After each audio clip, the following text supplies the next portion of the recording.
Hello students, welcome to online companion commerce classes. मेरा नाम संचिता है and I am going to teach you ETP today. 12th standard का ETP है, chapter number 3, market assessment यानी बाज़ार मूल्यांकन या आकलन कह सकते हैं आप उसको। तो ये हमारा 3rd चैप्टर का फर्स्ट डे है या स्टार्टिंग द चैप्टर टुडे। आप लोग थोड़ा सा मार्केट असेसमेंट का कॉन्सेप्ट यहाँ से अच्छे से समझ लीजिए। What is market assessment, market क्या होता है, मार्केट असेसमेंट क्या होता है, ये सारी बातें आप लोगों को इस चैप्टर में सीखना पड़ेगा। तो सबसे पहला टर्म जो आप लोग इस चैप्टर से you'll come across is market environment यानी विपणन वातावरण। ठीक है, विपणन वातावरण क्या होता है, अब हम लोग इसको देखेंगे। A company's marketing environment consists of the factors and forces outside the marketing that affect the marketing management's ability to develop and maintain successful transactions with its target customers. ये है कॉटलर और आर्मस्ट्रॉन्ग का definition. इसका हिंदी वाला version भी आप लोग देख लेंगे, उसके बाद हम लोग फिर अच्छे से समझेंगे इसको। विपणन यानी मार्केटिंग, मार्केट या बाजार जिसको कहते हैं। विपणन वातावरण से तात्पर्य उन बाहरी घटकों एवं शक्तियों से होता है जिनका संबंध विपणन अथवा बाजार प्रबंध की क्षमता उपभोक्ता के साथ विकसित करने में होती है।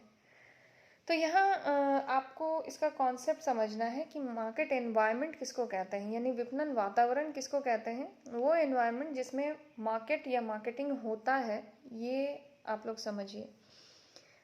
इसमें वो फैक्टर्स, मार्केट एनवायरनमेंट में वो फैक्टर्स और forces outside the marketing that affect the marketing management's ability to develop.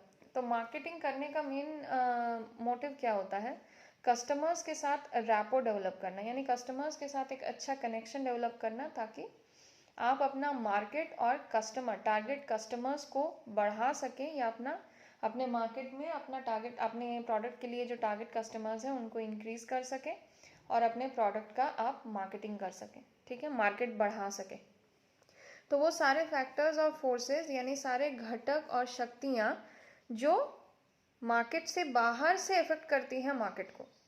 ठीक है, मार्केट के बाहर में जो भी फोर्सेस और शक्तियाँ होती हैं या फोर्सेस एंड फैक्टर्स होते हैं outside the market that affect marketing management's ability to develop and maintain successful transaction with its target customers. जो भी टारगेट मार्केट को लेकर आप अपना बिजनेस कर रहे हैं या टारगेट कस्टमर्स को लेकर आप अपना बिजनेस कर रहे हैं, उनके साथ सक्सेसफुल ट्रांजैक्शन मेंटेन करने के लिए कुछ फैक्टर्स होते हैं जो बाहर से मार्केट को अफेक्ट करते हैं। वो सारे फैक्टर्स और फोर्सेस मार्केट एनवायरनमेंट के अंदर आते हैं, यानी विपणन वातावरण के अंदर आते हैं। ठीक है, अब मार्केट असेसमेंट में क्या क्या होता है वो हम लोग अब देखेंगे। यहाँ आप लोग देखिए, मार्केट असेसमेंट या बाजार मूल्यांकन या आकलन भी कहते हैं असेसमेंट को। ठीक है, selection of products and services depend on the following factors. तो अभी हम लोगों ने ऊपर क्या डिस्कस किया, मार्केट असेसमेंट होता क्या है। Market assessment is the study of all market environment, market environment हम लोगों ने स्टडी किया। मार्केट एनवायरनमेंट क्या होता है, वो सारे फैक्टर्स और फोर्सेस जो मार्केट को बाहर से इफेक्ट करते हैं और आपके कस्टमर्स के साथ या आपके बिजनेस के कस्टमर्स के साथ किस तरह का बिजनेस ट्रांजैक्शंस होगा या किस तरह का रिलेशन रहेगा, किस तरह का लॉयल्टी रहेगा, उसको अफेक्ट करता है। तो प्रोडक्ट और सर्विसेज को सिलेक्ट करने से पहले, यानी आपका बिजनेस किस प्रोडक्ट या किस सर्विस में डील करेगा, इसको डिसाइड या सिलेक्ट करने से पहले कुछ इम्पॉर्टेंट फैक्टर्स को कंसिडर किया जाता है। यही सारे फैक्टर्स को जब हम स्टडी करते हैं तो वो स्टडी को हम लोग क्या कहते हैं, मार्केट असेसमेंट। इसको ध्यान में रखना है। जब भी इन्हीं सारे फैक्टर्स को लेकर कोई भी बिजनेसमैन या कोई भी एंटरप्रेन्योर स्टडी करता है या असेसमेंट करता है तो उसको क्या कहा जाता है, that is known as market assessment या बाजार आकलन मूल्यांकन। तो प्रोडक्ट और सर्विसेज को सिलेक्ट करने से पहले सबसे पहला चीज़ देखा जाएगा कि मांग, यानी उस प्रोडक्ट का डिमांड मार्केट में है या नहीं है, या उस प्रोडक्ट का डिमांड मार्केट में क्रिएट हो सकता है या नहीं हो सकता है। जैसे मांग अगर नहीं होती है आपके प्रोडक्ट की मार्केट में तो फिर बिजनेस करने का कोई मतलब नहीं बनता। आपको पहले ये देखना होगा कि आपका टारगेट मार्केट कौन है। तो टारगेट मार्केट इज द ये जो टर्म हम लोग टारगेट मार्केट लेते हैं, मार्केट यहाँ पे ईटीपी या कॉमर्स के टर्म में आप लोग सिर्फ market is not a place, ठीक है। मार्केट मतलब लेमैन टर्म्स में लोग क्या समझते हैं, मार्केट मतलब कोई ऐसी जगह जहाँ पे सामान का खरीदना बेचना होता है। लेकिन कॉमर्स के कॉन्सेप्ट में मार्केट का एक एलाबोरेटेड कॉन्सेप्ट होता है। Target market refers to the customers जिसको आप अपने प्रोडक्ट के लिए टारगेट बनाकर रखें, यानी आपको लगता है कि कौन से कस्टमर्स आपके प्रोडक्ट के लिए टारगेट कस्टमर्स है, those customers comprise of your target market, ठीक है। वही कस्टमर्स का जो मुश्त होता है यानी ग्रुप होता है, जो आपके कस्टमर्स हैं यानी आपके प्रोडक्ट के कस्टमर्स, जो आपके या तो प्रेजेंट कस्टमर्स या फिर फ्यूचर में एक्सपेक्टेड जो कस्टमर्स हैं, they comprise of the target market that you are referring to, ठीक है। तो आपको पहले देख लेना होगा कि उपभोक्ता कौन सा यानी कस्टमर्स को कौन से प्रोडक्ट्स चाहिए, उनकी रुचि किस में है, उनका पसंद कैसा है, किस तरह के प्रोडक्ट को वो लोग मार्केट में चाहते हैं, आपका प्रोडक्ट वो है या नहीं है, ये सारा डिसाइड करके आपको ये डिसीजन लेना है कि कौन से प्रोडक्ट और सर्विसेज में आप डील करेंगे। दूसरी बात, सप्लाई एंड कंपटीशन। जिस भी प्रोडक्ट या सर्विस को आप सिलेक्ट करते हैं उससे रिलेटेड कंपटीशन मार्केट में ऑलरेडी कैसा है, ये आपको देख लेना है। बहुत ज़्यादा कंपटीशन है तो फिर उस टाइप के प्रोडक्ट्स में डील करने में थोड़ा रिस्क ज़्यादा रहेगा, क्योंकि ऑलरेडी जो पुराने बिजनेसमैन हैं या जो भी पुराने ब्रांड्स मार्केट में हैं, बिजनेस कर रहे हैं, उन लोगों का एक ब्रांड लॉयल्टी क्रिएट हो चुका है। तो आप अगर उसी प्रोडक्ट में या सर्विस में बिजनेस करेंगे तो आपके लिए हाई रिस्क हो जाएंगे, क्योंकि फिर से आपको आपका गुडविल और ब्रांड लॉयल्टी आपके प्रोडक्ट्स के लिए मार्केट में क्रिएट करने में बहुत टाइम लगेगा और बहुत टफ कंपटीशन भी फेस करना पड़ सकता है। और फिर सप्लाई भी आपको देख लेना है कि बाजार असेसमेंट यानी मार्केट असेसमेंट जब आप कर रहे हैं, मूल्यांकन जब आप कर रहे हैं, तो ये आपको देख लेना है कि ऐसे प्रोडक्ट्स में आप डील करें जिसका सप्लाई आप रेगुलर मेंटेन कर सकें। ऐसे प्रोडक्ट्स में डील ना करें जिसका सप्लाई ही आपका रेगुलर बेसिस पे ना आ सके आपके पास, या प्रोडक्शन रेगुलर बेसिस पे ना हो सके, तो फिर वैसे प्रोडक्ट्स को सिलेक्ट नहीं करना है। तो मार्केट को एसेस करना मतलब क्या होता है? मार्केट मतलब मैंने बताया, मार्केट यानी टारगेट कस्टमर्स को जनरली रेफर किया जाता है कमर्शियल टर्म्स में।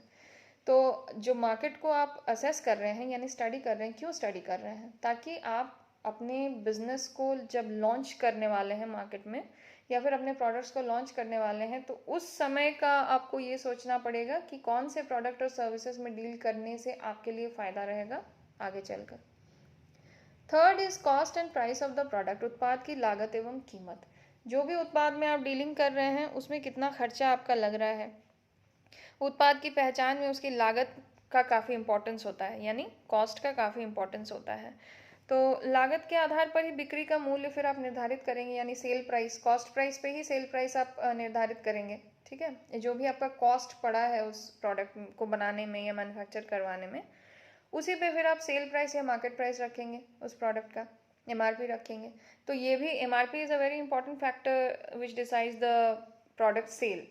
तो लोग जैसे कि एमआरपी मिडिल क्लास या लोअर मिडिल क्लास पीपल जो होते हैं या फिर पुअर पीपल जो होते हैं, they generally first refer to the MRP of the product. उनके लिए price is a very important factor. तो प्राइस भी आपको कॉस्ट ऐसा रखना है आपके प्रोडक्ट का जिसको आप वसूल सके उसके सेल प्राइस से।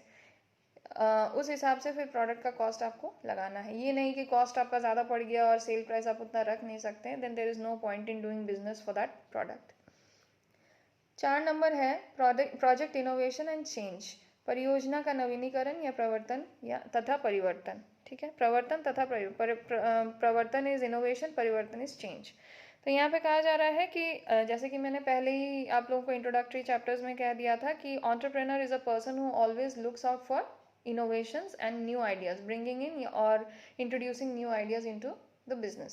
अगर उसको एंटरप्रेन्योर को अगर अपने नए प्रोजेक्ट में इनोवेशन या चेंज का कोई स्कोप नहीं दिखता है, then that person will not be taking up that sort of a business. सबसे पहला चीज़ मैंने पहले कहा था कि एंटरप्रेन्योर सबसे पहला चीज़ जिसको प्रायोरिटी देता है वो इनोवेशन और चेंज। इफ़ जिस बिज़नेस को वो सर्च कर रहा है, जिस बिज़नेस को वो स्टडी कर रहा है, जिसके मार्केट को वो स्टडी कर रहा है, उस बिज़नेस में अगर आगे चलकर इनोवेशन और चेंज का कोई स्कोप नहीं मिलता है, देन उस बिज़नेस में या उस प्रोडक्ट में या उस सर्विस में एंटरप्रेन्योर बिजनेस नहीं करेगा, ठीक है।